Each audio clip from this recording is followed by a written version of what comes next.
काय कारण आहेत आणि काही करतात?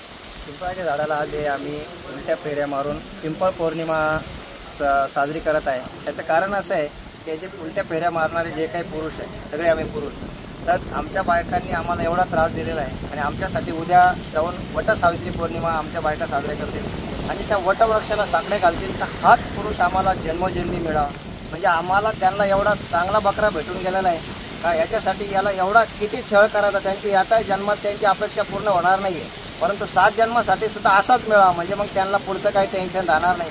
परंतु आम्ही असे बळीचे बकरे बनलेलो आहे का ह्या जन्मात आम्हाला एवढा त्रास झाला आहे का अशा बायकांसोबत, भांडकोदार बायकांसोबत आम्ही 7 जन्म नाही काढू शकत, 7 सेकंदसुद्धा काढू शकत नाही। म्हणून आम्ही हे सालाबादाप्रमाणे यावर्षी देखील हे पिंपळ पौर्णिमा साजरी करून पिंपळामध्ये मुंजा आहे, त्याचा आख्यायिका असं, या मुंजाला आम्ही साकडे घालतो।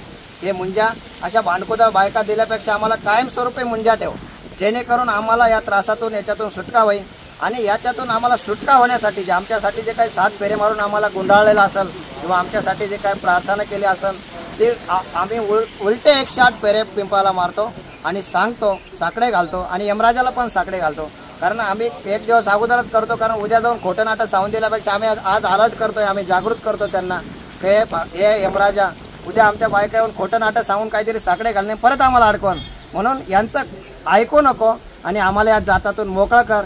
आणि परत आमचं याच्यामध्ये जर कंडिशन आपण जर परिस्थिती बघितली तर माणसाचं कोणी ऐकून घेत नाही, पुरुषांची बाजू ऐकायला कोणी तयार नाही ना, पोलीस ऐकत नाही, कोर्ट व्यवस्था ऐकत नाही, समाज देखील ते ऐकून घेत नाही, समाज मान्यसुद्धा करायला तयार नाही का पुरुषावर अन्याय होतो, पण पुरुषावर पण अन्याय होतो, पुरुषांना पण जगण्याचा अधिकार आहे, पुरुषांवर संविधानाने कुठेतरी अधिकाराची अंमलबजावणी झाली पाहिजे। आपण केवळ म्हणतो स्त्री पुरुष समानता, पण कायद्यापुढे समानता राहिलेली नाही आहे, म्हणून आज हे पुरुष एवढे हातबल झालेले आम्ही। किती आमच्या संघटनेत जवळजवळ 11,000 पुरुष पत्नी पीडितांची देशभरातून नोंद झालेली आहे आणि ह्या 11,000 पत्नी पीडितांची जर आपण कारणं बघितली तर मॅक्झिमम जर कारणं आहे तर बायकांची अफेअर आहे, दुसरे कारण आहे का बायका नवऱ्याने त्याच्या घरच्या म्हणजे आई वडिलांसोबत बोलायचं नाही, आई वडिलांना घरी राहू द्यायचं नाही आणि आलेला पगार सगळा बायकोच्या हातात द्यायचा आणि मुलं असेल तर मुलाच्या बायका घेऊन गेलेला आहे आणि ते मुलं ज्या लोकांचे मुलं बायका घेऊन गेलेलं आहे त्या मुलांना त्या पतीला भेटू देखील देत नाही आणि असा सगळा प्रकार। आणि याच्यामध्ये असं आहे का सगळ्या गोष्टी बायकाच्या ऐकतात तरच त्या माणसाने म्हणजे बायकाचा बैल म्हणून राहिला तरच तो माणूस त्याने जगायचा नाही, त्याला जगायचं आहे। आमच्या प्रमुख मागण्या अशा आहे का प्रत्येक राज्यामध्ये राज्य पुरुष आयोगाची स्थापना झाली पाहिजे, प्रत्येक जिल्हा स्तरावर पोलीस स्टेशनला पुरुष दक्षता समिती स्थापन झाली पाहिजे, पोलीस स्टेशनमध्ये लाई डिटेक्टर बसवले पाहिजे आणि हे जे कौटुंबिक वाद आहे हे लॉ ऑफ लिमिटेशनच्या अंतर्गत ते आले पाहिजे, म्हणजे सुरू झाल्यानंतर जर वर्षभरात सुरू झाला तर तो 5 वर्षाच्या आत तो संपला पाहिजे, अशा आमच्या प्रमुख मागण्या आहेत। नाव काय म्हटले आपण? माझं नाव भारत फुलारे।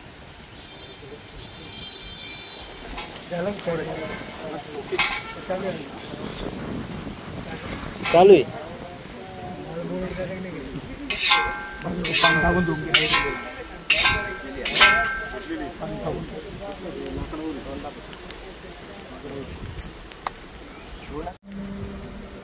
नमस्कार। आज आम्ही सालाबादाप्रमाणे यावर्षी देखील पिंपळ पौर्णिमा साजरी केली। त्याचं कारण असं आहे की वर्षानुवर्षी आपण बघतोय का महिला ह्या वटसावित्री पौर्णिमेचं व्रत ठेवता आणि वटवृक्षाला साकडे घालता आणि सांगता का हाच पती आम्हाला जन्मोजन्मी मिळावा, 7 जन्म मिळावा, या पतीला दीर्घायुष्य मिळावा। तर आमच्या ज्या पत्नी पीडितांच्या बायका आहे ह्या जर उद्या जाऊन वटसावित्री पौर्णिमा करता तर ह्या जन्मामध्ये आम्हाला एवढा त्रास द्यायचा, मग वटसावित्री पौर्णिमेचं व्रत करायचं कशासाठी आणि कोणासाठी? आम्हाला हा त्रास द्यायचा आणि परत हा त्रास देण्यासाठी हा पती मागायचा का?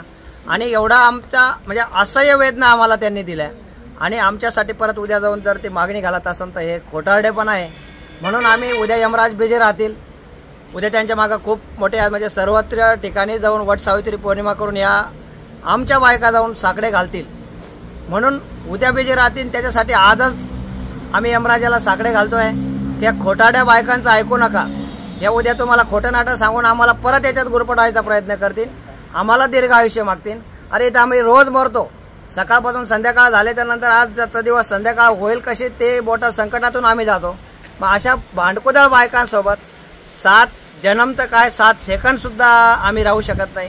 म्हणून आम्ही दरवर्षी म्हणजे जवळजवळ 2017 पासून वट सावित्री पौर्णिमेच्या पूर्वसंध्येला पिंपळ पौर्णिमा साजरी करतो आणि पिंपळ पौर्णिमा साजरी करून 108 उलट्या फेऱ्या मारतो.